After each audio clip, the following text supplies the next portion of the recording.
I'm Professor Nancy Sinkoff, the Academic Director of the Alan and Joan Bildner Center for the Study of Jewish Life and Professor of Jewish Studies and History here at Rutgers. Many of you know this because you were with us last week, but I always want to make sure that newcomers have a sense of who the protagonists are in today's seminar. We are hosting two superb scholars on contemporary orthodoxies, Professor Adam Ferziger from Bar-Ilan University and my colleague, Professor Michal Raucher here at Rutgers. I'll give formal intros to them in a second. Today's session is being presented by Dr. Raucher, with Dr. Ferziger being the interlocutor or questioner towards the end, flipped from last week. Today's session is entitled The New Rabbis, How Women Are Remaking Orthodox Leadership. In this meeting setting, you are all muted. If you want to ask a question, and we hope you do, please feel free to put it in the chat. The chat is at the bottom of your screen, and Dr. Ferziger will curate those questions at the end after he has had an opportunity to pose questions to Dr. Raucher. This is being recorded, and this session will be uploaded to the Bildner Center's website with last week's, which is probably already up, so you can refer to it later on and also share it with other people. Let me introduce our speakers. So Professor Adam Ferziger is the Alan and Joan Bildner Visiting Scholar in 2022, and he's a professor in the Department of Jewish History and Contemporary Jewry, and holds the Rabbi S.R. Hirsch Chair for Research on the Torah and Derech Eretz movement at Bar-Ilan University.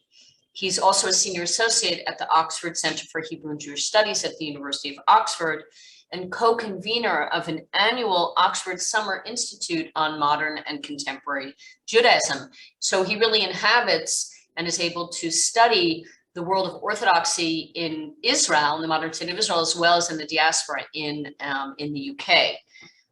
He is the author of 7 books, including Exclusion and Hierarchy, Jewish Denominations, and a monograph entitled Beyond Sectarianism, which was the winner of the National Jewish Book Award in American Jewish Studies, and that was in 2015. At Rutgers, besides being involved in this mini course on modern orthodoxies, Professor Ferziger is giving a faculty seminar, and he's also teaching a very intense undergraduate course. So we are delighted to have all of his resources here with us in New Jersey. It's just terrific. My colleague, Professor Michal Raucher, is an assistant professor, and she is the undergraduate director in the Department of Jewish Studies at Rutgers University. Her research lies at the intersection of Israel studies, religious studies, ethnography, anthropology, and gender. As a Fulbright Fellow, Dr. Raucher conducted ethnographic research on the reproductive ethics of the Haredi, that is the ultra-Orthodox community in Israel. And she produced a book, pun pun, on that research called Conceiving Agency.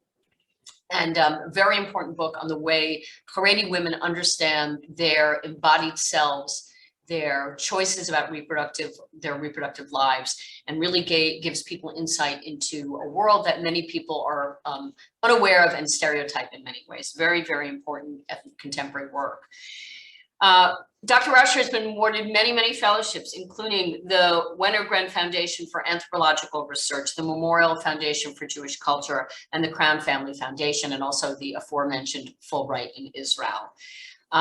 She is currently at work on a book on several projects, including a project on women of various faiths and abortion.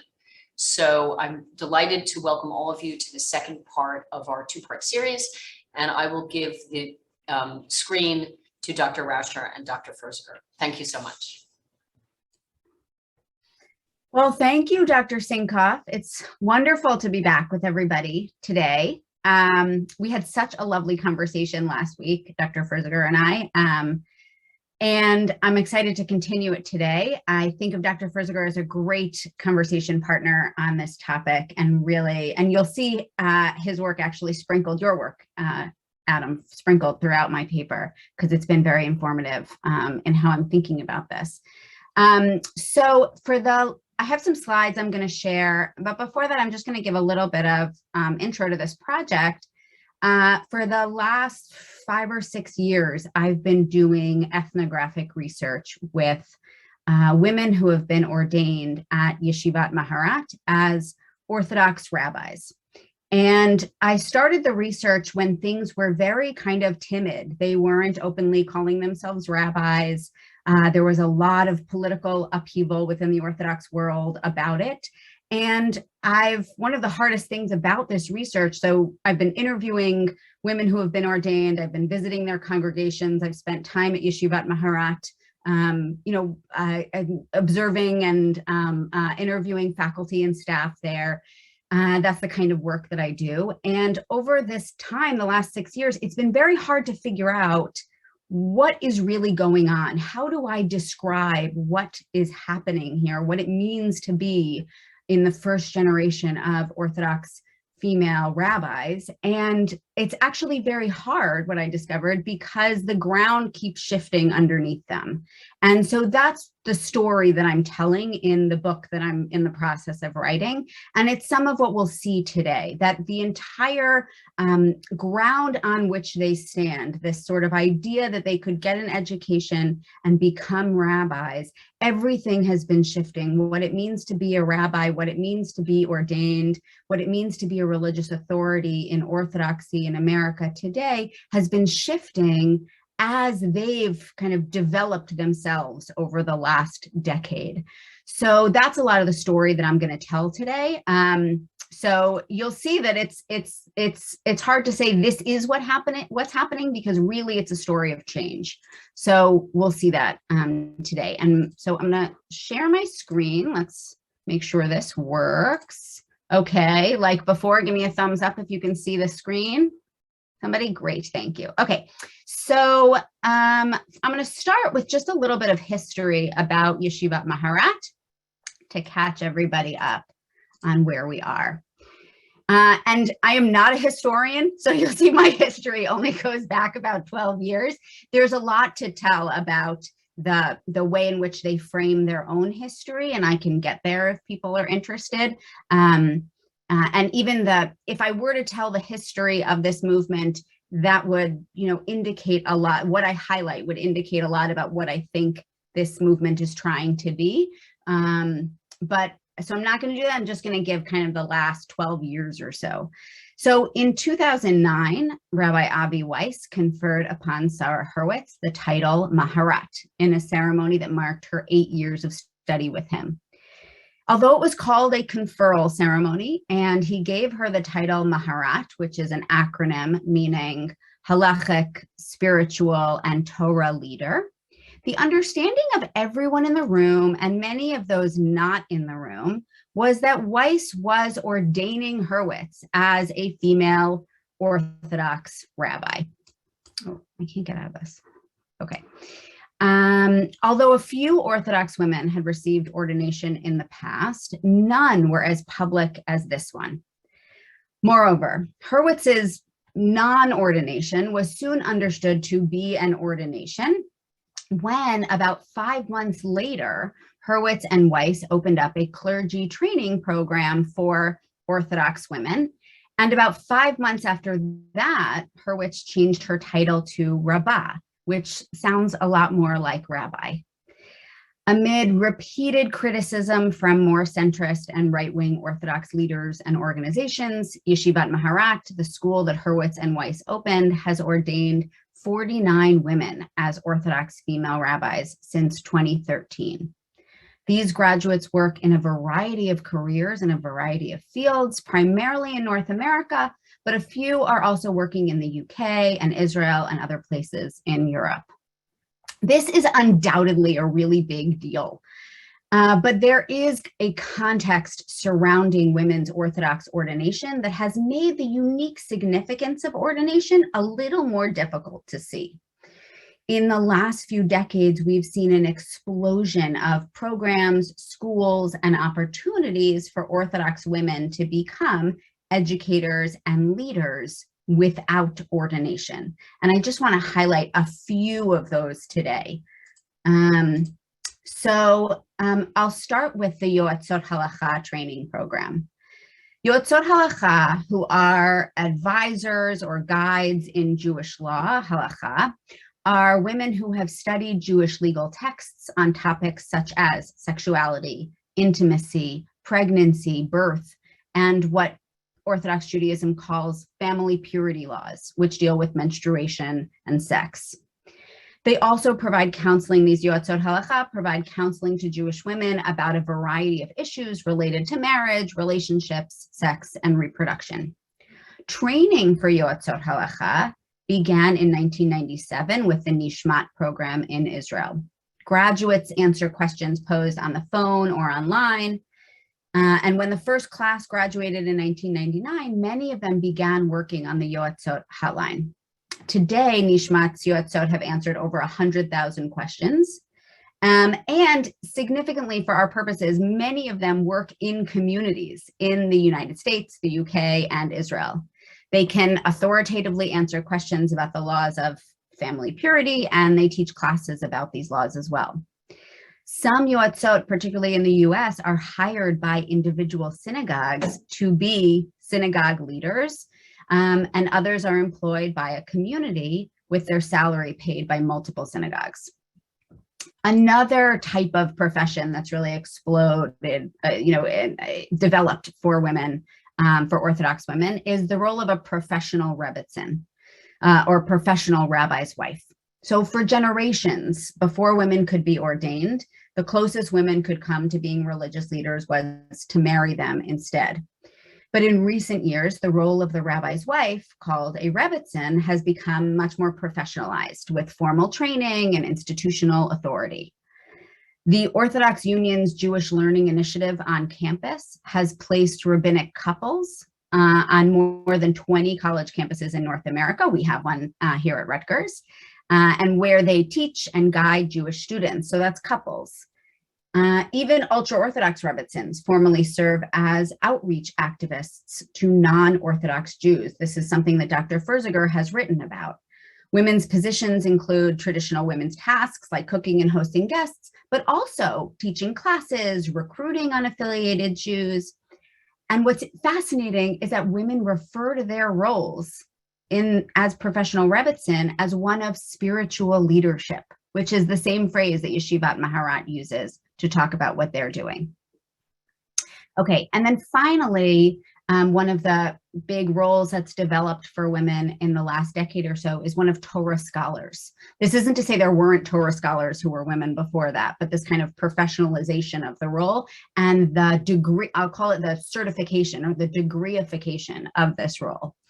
So Orthodox women have benefited from a huge increase in opportunities for them to study rabbinic texts, particularly the Talmud, which is often seen as a catalyst for their religious leadership.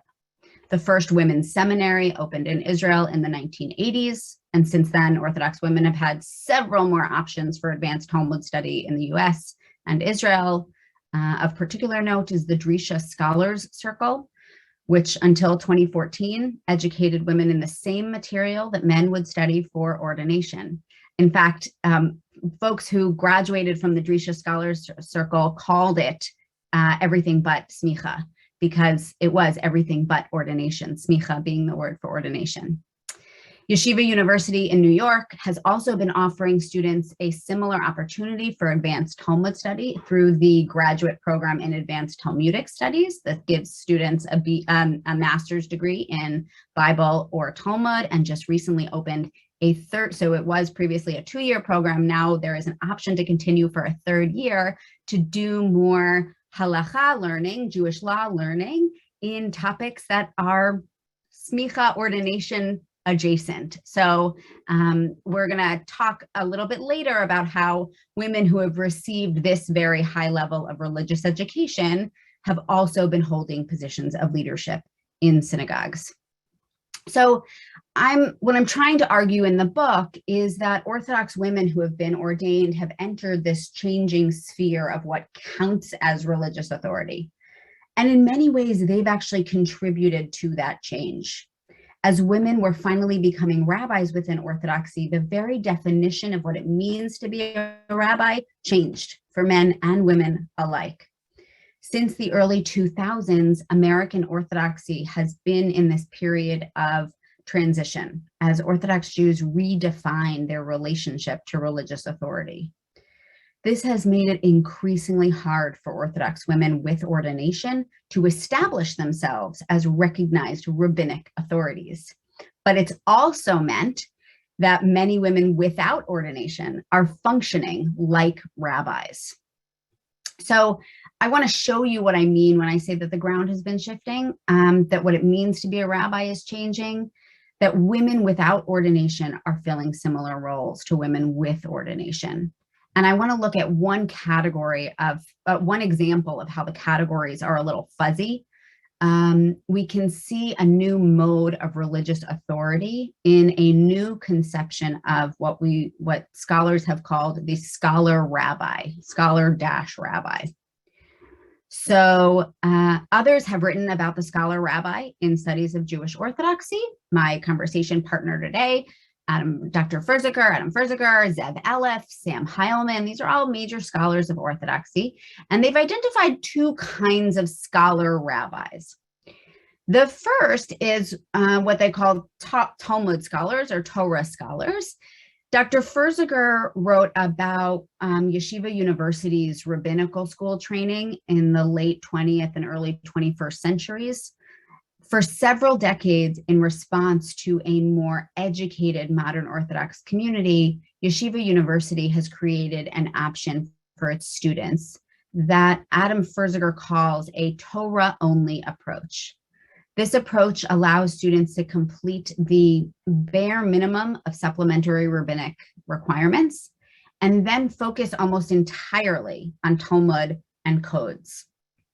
Ferziger refers to these individuals who follow this path in rabbinical school as scholar rabbis. They are trained to respond to a growing need among modern Orthodox and centrist Orthodox congregations for high-level Talmud and Halakha lectures. Then the second kind of scholar rabbi that we see in the literature is a rabbi with a PhD. At certain points, there has been an interest in having rabbis who also have doctorates. So Ferziger points to a time during the 19th century when participation in doctoral studies became a condition for gaining ordination from any of the three newly established German rabbinical seminaries, including the Orthodox one in Berlin. And Zev Elef has written about Orthodox congregations in the mid-20th century who sought out a rabbi with a doctorate because they were looking for a rabbi who could give a sermon that was informed by modern intellectualism. So this brand of scholar rabbi was a rabbi who was well-versed in traditional texts as well as secular or modern intellectualism. There are some women from Yeshivat Maharat, or those who have graduated, who have PhDs. You might imagine who these women are. They're women who went to graduate school before Yeshivat Maharat was an option. They've told me in my interviews with them that if Yeshivat Maharat had been around when they graduated from college, they would have enrolled. But it wasn't, so they went into academia instead. They figured kind of the closest they could get, they say, I either could have married a rabbi or, if I want, the closest I could get to being a rabbi was marrying a rabbi or getting a PhD. And they said they couldn't control marrying a rabbi, so they went and got a PhD instead. So they went into academia instead. But these are not actually the kind of scholar rabbis that we see overwhelmingly today, particularly among women. Instead, what I found is that there's a kind of scholar rabbi identity that includes both women who are ordained and those who are not. In this manifestation, scholar rabbi refers to women who are knowledgeable in Jewish texts and have leadership skills. What I'm going to show you in the next few slides is how this identity is advertised as what results from both Yeshivat Maharat, a program ordaining women, and what results from the graduate program in advanced Talmud studies at Yeshiva University, a program explicitly not ordaining women. You'll see how they both use scholar or educator loosely, and that they imply, overtly or less so, that they also mean leader or rabbi. So this is 3 different ads that Yeshivat Maharat put out on its social media platforms. They've made this hashtag, which is a way of just flagging a common theme in what they're doing, this hashtag called Maharat Scholars. And I've got 3 things here. So one, this was a post from 2018 that it says, I'm sorry, the play sign is there, attending a conference in the next 2 weeks, look for our scholars. The conferences they were advertising were several conferences happening in December of 2018. One was the Association for Jewish Studies, which is an academic conference. Another was a Hillel conference that they were attending. And a third was a conference on Orthodoxies that Dr. Ferziger and I were both at. And at these conferences, there were lots of people from Yeshivat Maharat. At the Association for Jewish Studies, some of those with PhDs were giving papers, and others who were still students at Yeshivat Maharat were, what were they doing there? They were manning a table. They were standing at a table hoping to recruit people to Yeshivat Maharat. So this was, I don't know who's drawing on the screen, but this was a conference, an advertisement for the conference, and you'll see they're referring to all of them as scholars. Okay, then the next is this summer tour. Maharat teamed up with the Jewish Orthodox Feminist Alliance, who is very much in favor of rabbinical rabbis who are women. And they advertised to various synagogues. Is somebody drawing on the screen? I'm sorry to interrupt, but if you are drawing on the screen, please, I don't even know how you could do that, but do other people see those lines on the screen? Yeah, okay, we'll try to ignore them. Gabriel, could you change the settings so nobody else can access the screen sharing? Thank you. Thanks, Karen. So this was a tour of, it was Maharat students and teachers and administrators at Yeshivat Maharat who were giving talks in synagogues over the summer. And you'll see a lot of different people. So Rabbi Jeffrey Fox, who was the Rosh Beit Midrash for a while, the head of the Beit Midrash. You'll see Darshanit Dr. Miriam Udell, who has a PhD and has smicha from Yeshivat Maharat. But then you also see Laura Shaw Frank, who has a PhD, or I think at this time she hadn't graduated yet, but she was on her way to becoming a PhD. But she was an admissions director at JTS, or an alumni director, one of the two. And you see other people who have smicha from Yeshivat Maharat and still students, but they refer to them all as scholars. So they put out a call, are you interested in bringing a scholar to your community? So they refer to them all as scholars. And finally, I'll just show you, is a new award that they started developing called the Emerging Scholars Award. This is an award that goes to high school students who demonstrate a personal commitment to leadership, spirituality, and Torah learning. So you'll see what it means. They call them emerging scholars. It's meant to be a kind of feeder program for Yeshivat Maharat. If you're identified as an emerging scholar, you're a prospective student for them. But you'll see what it means. They call them scholars, and they include there things like leadership, spirituality, and Torah learning, which coincidentally enough are the same pieces of the acronym of Maharat. So that leader in spirituality, Torah, things like this. So you'll see that scholars becomes a kind of catch-all term for Yeshivat Maharat to refer to prospective students, graduates, teachers. Scholars is how they refer to all of them, both those with ordination and those without. This is a screenshot from the this was their listing of students and alumni. It originally said our scholars for many years. They only recently changed it so that now it says our alumni. but for many years it said our scholars, and you see here they're referring both to students, current students in both several tracks, as well as their alumni. So just to point out that scholars becomes a kind of catch-all term for Yeshivat Maharat, and here's just a picture of some students. Gabriel, do you have any clue how to get rid of those drawings now that they're there? I'm afraid I thought maybe they'd be just on one page, but Professor, I think you were accidentally drawing on the PowerPoint, so you would need to escape, go under the drawing tab, and find the eraser button, or Really? relaunch the PowerPoint. okay. I was drawing on it? Okay, well, I'm not going to try to get into that now.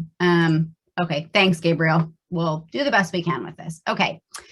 So that's Yeshivat Maharat. They use this term scholar to refer to graduates, students, teachers doing education, doing leadership. Now, the GPATS, the Graduate Program in Advanced Talmud Studies, is also referring to their graduates and their students as scholars when they're doing education and leadership. So here's a picture from the GPATS Beit Midrash from their study hall. And here the director of the program, Nechama Price, says, we are trying to not just create women scholars, but women leaders, women role models, women that will really affect the greater world.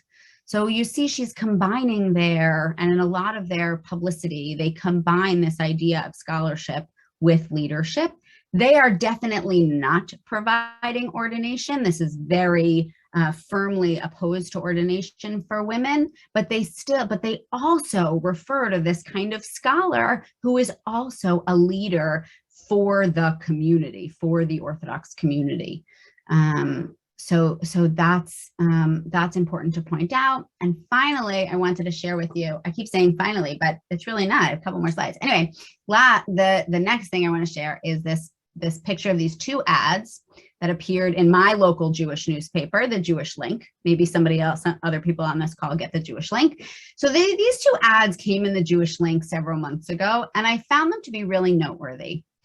They set up, you'll see this one over here is shades of blue and white. These are classic Yeshiva University colors. Here are all rabbis who are both teachers and administrators in the rabbinical school at Yeshiva University at REITs. And what you see here is it says world-renowned YU Rebbeim, world-renowned YU rabbis, ready to inspire your religious growth. And then on this side, what you see is, now this doesn't say, they both just say Yeshiva University and Yeshiva University. It doesn't say that this is for the rabbinical school and this is for GPATS, for the graduate program for women, but I know that they're all affiliated with the graduate program for women. And here's Shoshana Schechter, who's now the head of the Beit Midrash at Stern College, at the Yeshiva University's College for Women, and Nechama Price, who we heard from before, who that quote I shared with you before. So you've got all women who are referred to here, you can't see it, but they are referred to as professor. They are not all professors. They're not even all at the rank of professor at their in Stern College. Some of them are considered lecturers. A couple of them are ABD. Naomi Grunhaus is the only one with a doctorate. The rest have master's degrees or some other specialization. But you'll see the parallel is set up here. So here we see world-renowned YU Torah educators ready to inspire your religious growth. So what struck me about these two flyers, and there are many more that YU has produced, but these are particularly interesting because it sets them up as parallels, right? The only difference, aside from the people and the colors, is that here they're referred to as Rebbeim for the men, and here they're referred to as Torah educators. There's kind of a paralleling going on between the rabbis at REITs, at the male rabbinical school, and the instructors or the professors at the graduate program for women. And what this tells me is that there's a kind of equivalency between these two roles. There are lots of other things I could go into here, but I'll move on for the sake of time.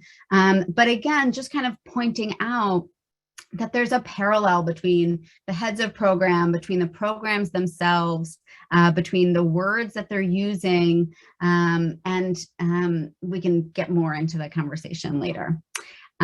Okay, so one of the important contexts for understanding what's going on here is that the Orthodox Union has approved of putting scholars in positions of leadership, women scholars in positions of leadership, but importantly, not clergy members. So women who are ordained cannot be in positions of synagogue leadership, but women who are scholars can be in positions of leadership. And this is what I've copied here is just a small quote of a response from the Orthodox Union in 2017, after they had given a lot of thought to and pulled together a rabbinic panel of people who they were referred to also as rabbi scholars, by the way. They pulled together this panel of rabbi scholars, and they make this final determination on the appropriateness of women in clergy positions in Orthodox synagogues.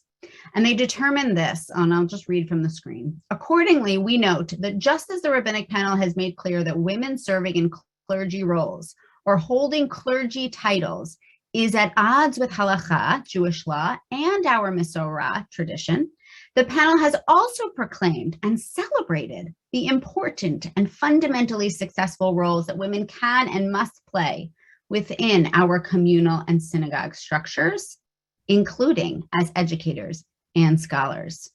Women must be encouraged to share their Torah knowledge and their enthusiasm and wisdom with the broader community. So there's been an approval of the scholar role for women leaders, and saying no, but they can't actually be rabbis within synagogues. So we could say that GPATS and Yeshiva University and Yeshivat Maharat could be playing a bit of a rhetorical game here in saying that what they're doing is training scholars to do leadership stuff.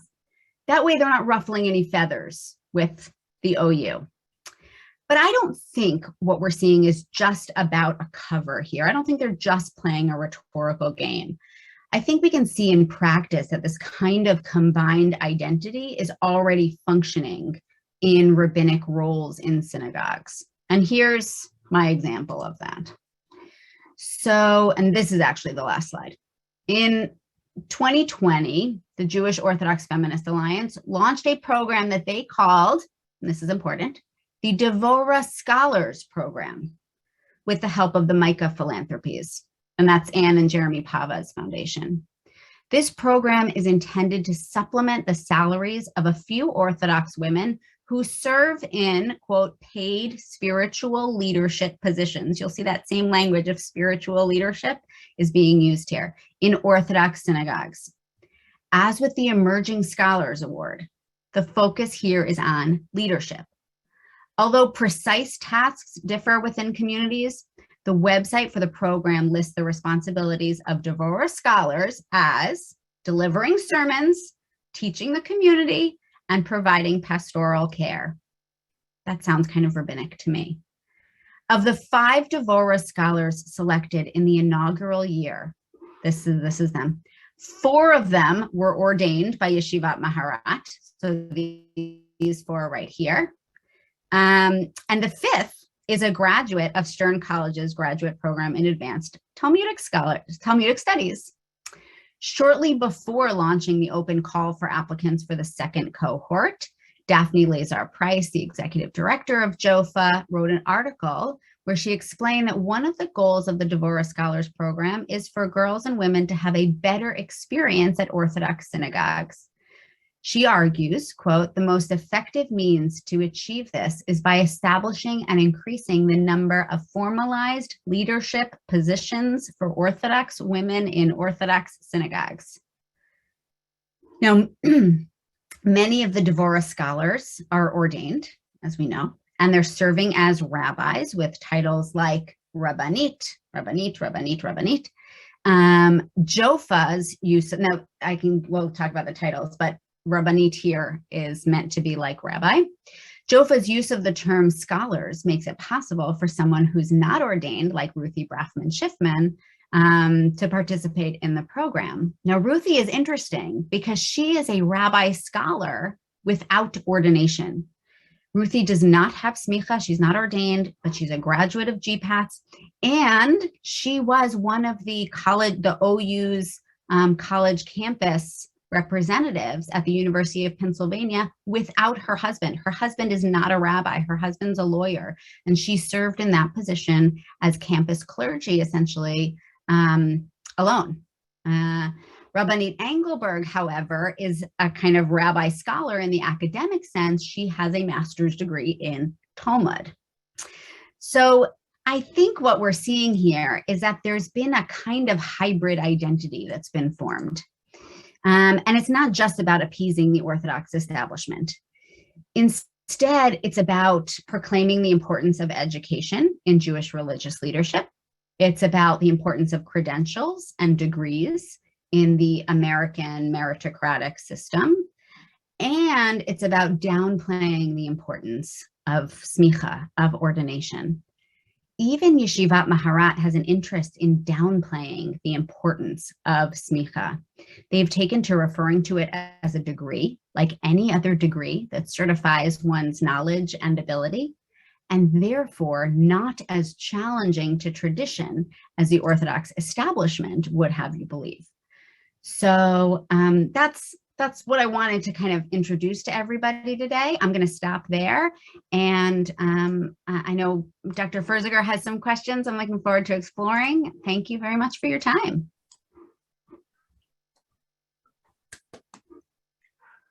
Thank you very much. Thank you to Dr. Simkoff, to the entire Rutgers and Bildner Center community and staff and leadership for enabling me to be with you this afternoon. And most of all, thank you to Dr. Raucher for a wonderful talk and for really, really important research that is taking us to really to significant places.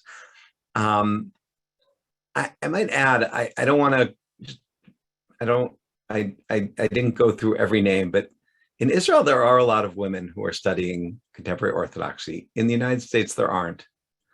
And we're talking about professional changes, and Dr. Raucher's place within this field, her voice is an important one.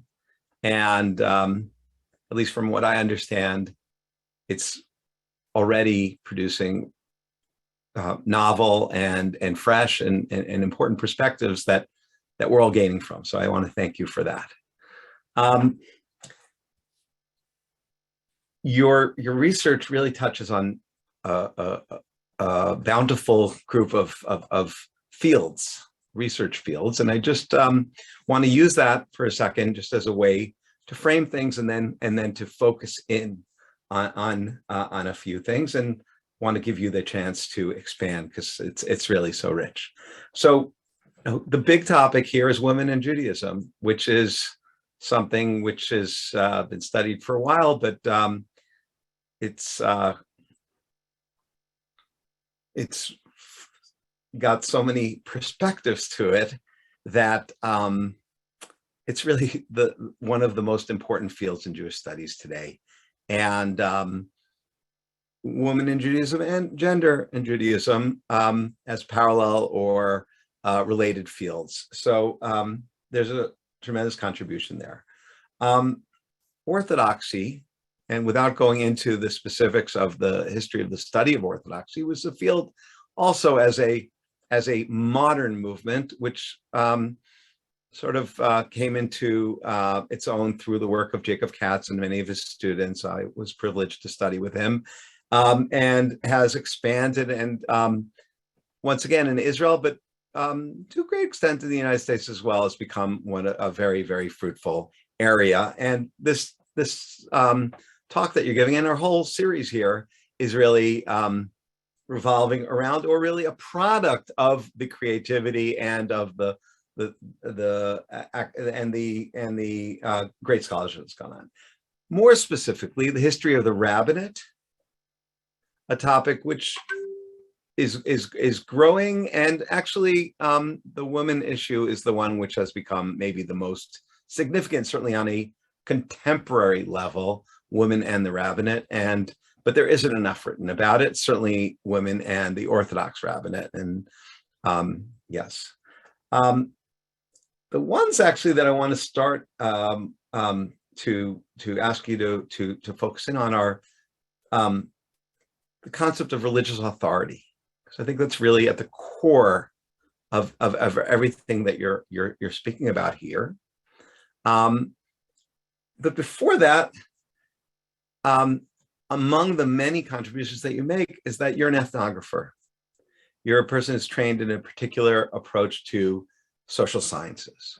So I would ask you, because you have tremendous command of the historical and other types of sociological research that's been done, could you maybe share with us a little bit why or how you see the ethnographical approach as offering vistas or windows for looking at this that maybe haven't been touched or that deserve more exploration?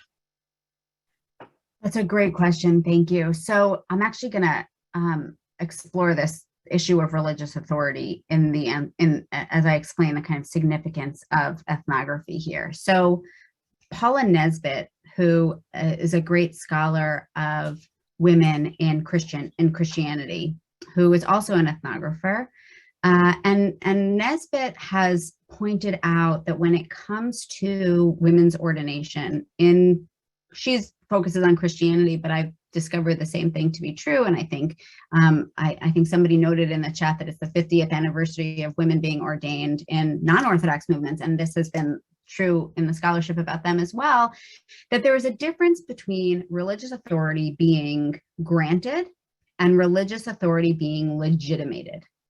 And so granting religious authority is what the seminaries are doing. They are formally ordaining women. But legitimating religious authority is really up to the community and how they receive somebody who's been ordained. And what scholars of ordination for Christian women in America have noted is that often seminaries ordain women, but then communities are a little slower to legitimate their authority, which means really to recognize them as religious authorities. Ethnography, the type of ethnography that I've done, really provides an opportunity to see that gap, to see the difference between a seminary granting authority or an official movement granting authority to women through ordination, and what it means for that ordination to be recognized by a community. So when I go into a synagogue where an Orthodox woman serves as a member of the clergy of somebody who has been ordained at Yeshivat Maharat, and I see how they operate in the community, I see how people, respond to her when she's in the sanctuary, I see how people, listen to her in classes, I hold focus groups with the congregation, I can get a better understanding of what it means for her to be a religious authority and who looks to her as a religious authority.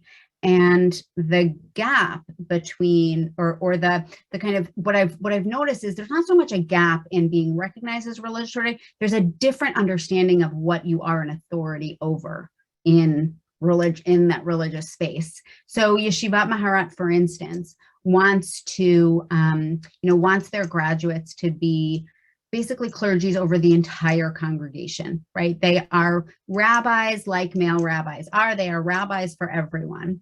And what often happens in the congregations, I've noticed, is that it's mostly the women who flock to the Maharats, and they become like rabbis for the women in the congregation. So their authority has been legitimated, but as rabbis for women, right? Not as rabbis for everyone. So there's a gap. Now, one of the things that my research is also kind of bearing out, which is, part of what this talk was about, is that sometimes legitimating happens without the granting. And I think that's a lot of what's happened with or without the same kind of granting. So like the GPATS graduates are being legitimated as religious authorities, but they don't have the smicha. They have a different kind of granted authority through their GPATS education, but not smicha. So there's a bit of an inconsistency, but you need the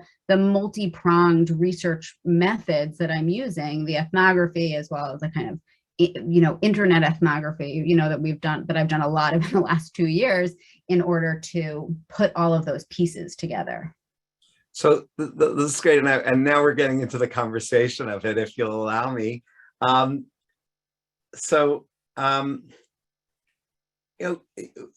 You're taking a certain position on authority, which is innovative, I believe.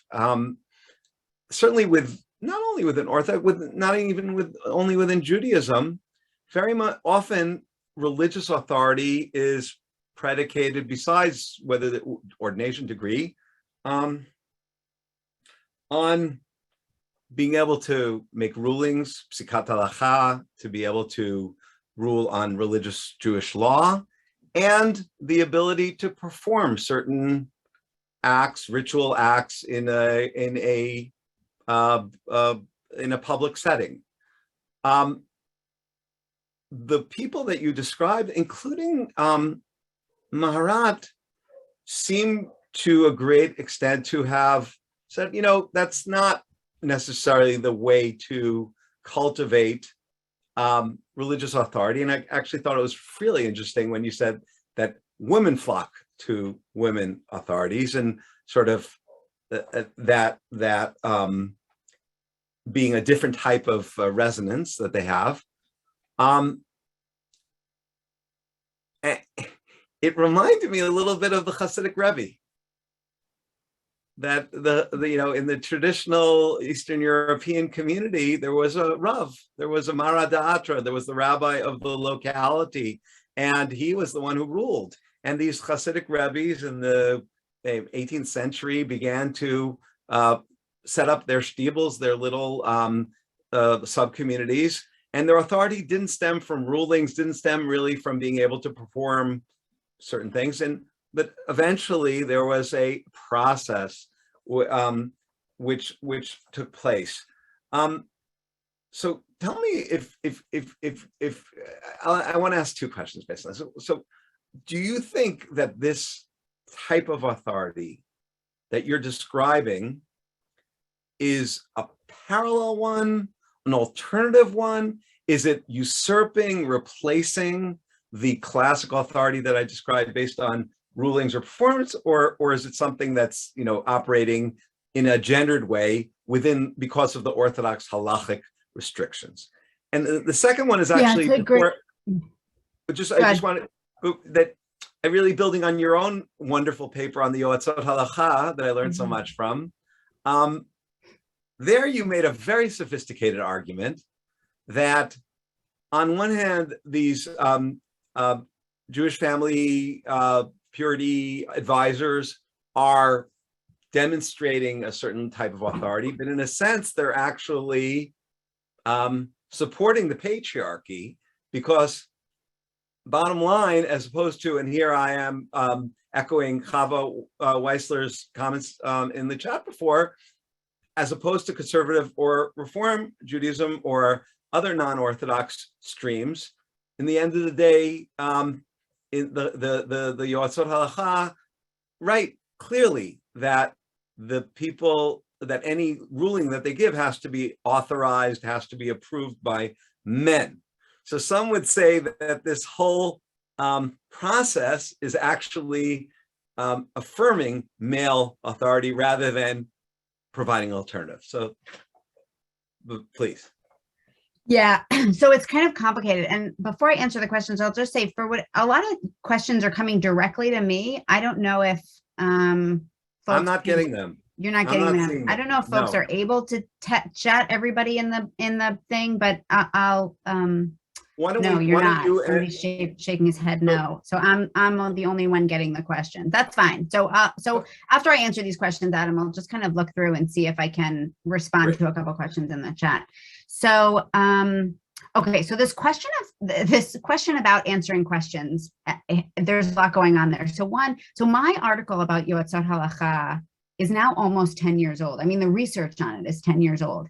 And what I've heard more recently from the interviews that I've done is that Yoatzot Halacha are very much functioning more under the radar, but they're answering questions directly themselves. They don't even, particularly when they're operating in communities, they don't say, here's my answer, go to the rabbi to check. They say, this is the answer. So they're not so much deferring to patriarchal authority at that point. But there are kind of two things to keep in mind. One is that in many of the communities where the Maharats are operating, there's and this is another way in which the ethnographic research is a really important component. The people in that community, like when I do focus groups, they can't think of any questions they would bring to their Maharat. This is not an Orthodox community. They wouldn't think of a question they could bring to their rabbi. In other words, part of the reason they hired a Maharat is because they're more on the liberal side of Orthodoxy, and they don't see asking questions as integral to their Orthodox identity. If they need to know something, they either know it, if they need to answer a question for themselves, they either know it already because they're extensively educated, or they have other people they could ask, or they look online for the answers. And that's part of the kind of change in relationships to religious authority that's going on. So the whole role, like putting up asking questions or answering questions as a main role of rabbis is a bit outdated when it comes to these communities in particular, But let me say something else. Yeah. But there's also a really fascinating kind of thing that's developed. And I can't remember if you've written about this or maybe Zeb Elef wrote about it, which is that there's a hierarchy of rabbis, which, as you know, so if somebody comes to them and says, can I do X, Y, Z? They'll say something like, or what they've told me is, if there's a very clear halachic answer and they can answer themselves, then they'll answer it. It's like clear. It's, everybody knows this answer here. If they need to say anything innovative, then they call 5 other people before saying anything. And those 5 other people are their Rosh Yeshiva, their teacher, somebody who's been in the field for 20 years. So they don't feel like they can make the decision on their own. And that I heard both from the male rabbis in the congregation and the female and the Maharats. There's a sense to which even that role is not one that they are qualified to fill yet. So again, using that qualification as the determinant of what it means to be a rabbi doesn't even fit for a lot of the male rabbis in the congregations. So yeah. So with your, first of all, that's profound and really important in terms of the rabbi not being a halachic authority and the rabbi being a pastor, preacher, etc. And that being a great equalizer from a gender perspective, which is so important. Just one last comment before we go to the chats. So, I mean, I think you alluded to the fact that so much of this is elite. I would add Northeast or a few pockets, Ashkenazi. And, there are so many other groups that would say that asking rabbis isn't outdated at all. And that for them, women speaking from the pulpit is completely an anathema.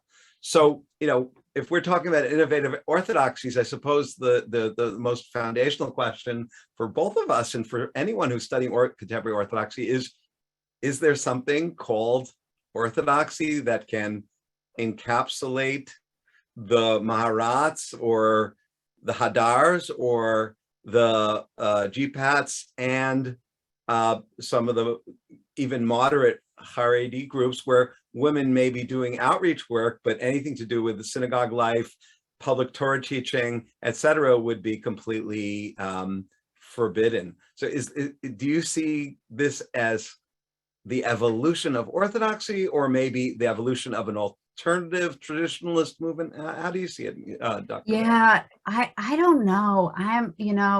It's such an important question, and I just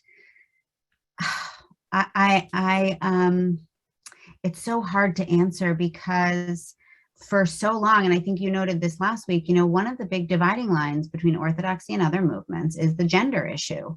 And all of that is being blurred here significantly. And I think if this is a cover, and then ultimately it will be revealed, and we will see that GPAT's graduates are essentially rabbis, and that'll be that. I don't know, like, what happens? Does Yeshiva University get kicked out of Orthodoxy? I mean, those are the consequences if we start saying this. And I don't know. It's so, when I do my interviews with Maharats, one of the they usually start the interview by saying, please don't ask me the most annoying question ever. And I say, oh gosh, now I'm very nervous. What is the most annoying question ever? This was the first couple times I did the interviews, and I realized it's the same question for all of them. This is the question they get from everybody. From everybody. This is the question they get from everybody. Why are you Orthodox? Why not just go to JTS, get ordained at JTS? And, so I don't ask them that question, but I do say, why do you hate that question so much? What's so offensive about that question? And they say, because I'm Orthodox. It is in my bones. It is everything I am. It is deeply embedded in me. And it is kind of what they're saying is that Orthodoxy is not about the gender stuff. It's about something else. And yeah. Let's go to a few. Michal, Yeah. do you want to just take the chats there because you see them? Yeah, let's see.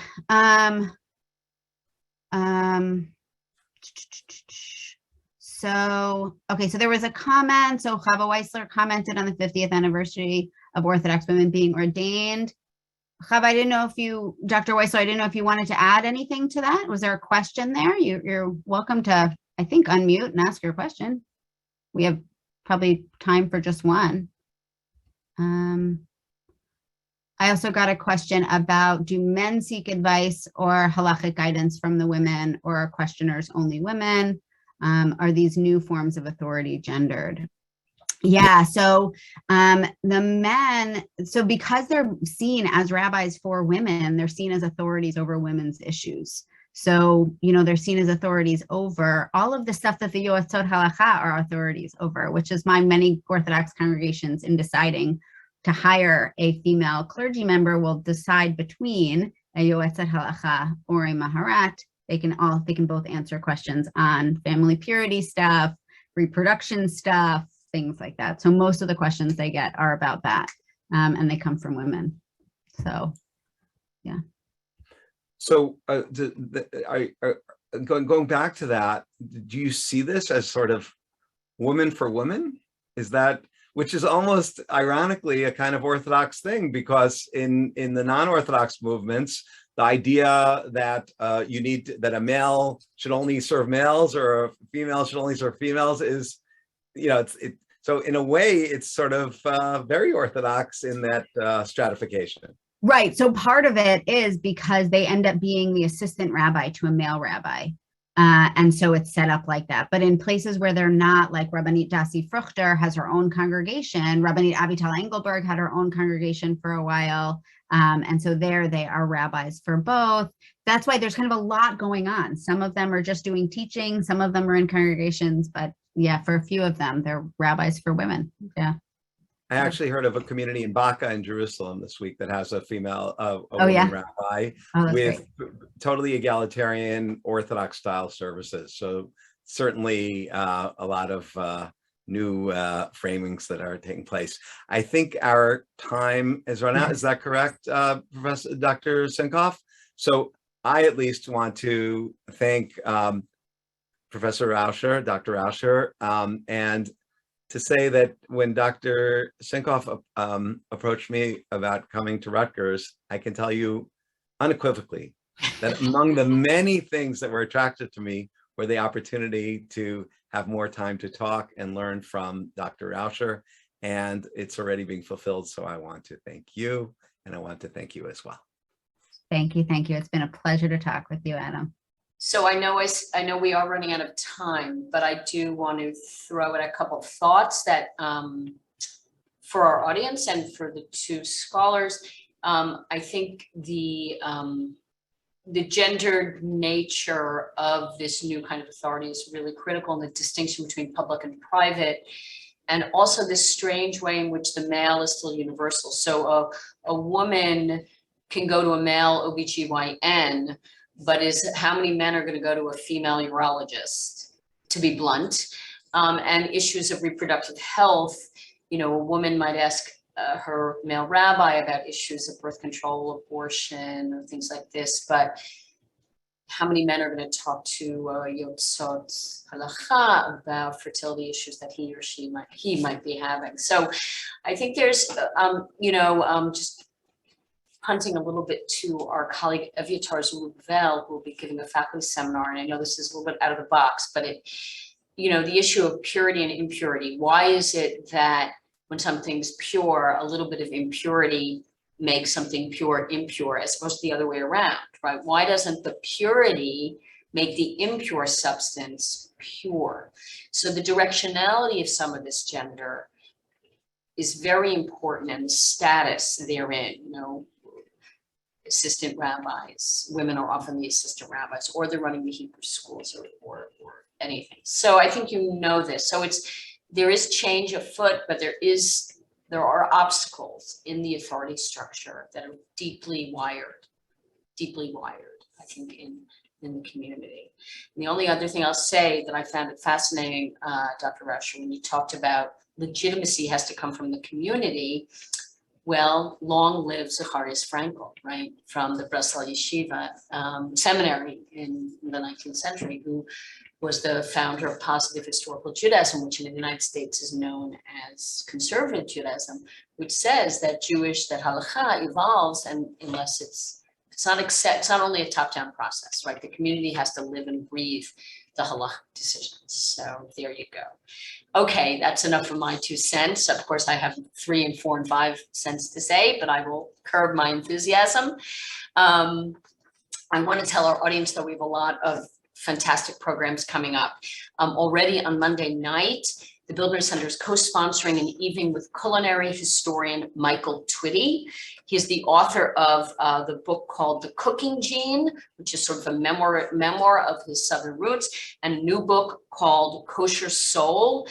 He is deeply engaged with African-American culinary tradition, so he also has participated, ironically, in a very important web series, TV show called High on the Hog. So High on the Hog and Kosher Soul. This is American Judaism. So please join us. That's by Zoom. It's on the website. We are continuing with our short history of Jewish farming on 4 continents with our last year's Bildner Center scholar, Jonathan Deckel-Chen.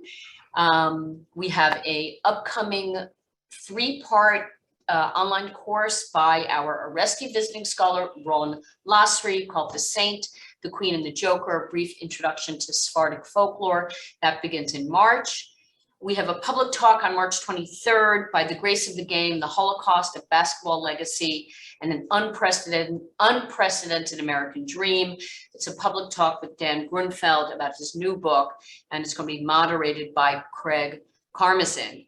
And finally, on April 6th, well, there's no finally because there may be something else, but April 6th, our colleague, Rebecca Sipis at the Mason Gross School of the Arts is performing with her group, the Raritan Players, both in person here at Rutgers and also then at the Center for Jewish History in New York, a program entitled Exile, Music of the Early Modern Jewish Diaspora.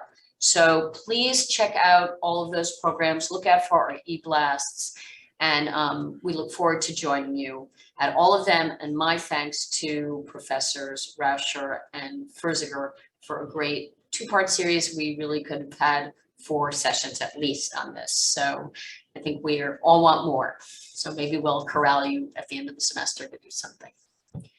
Good day, everyone. Stay safe and healthy, and see you soon.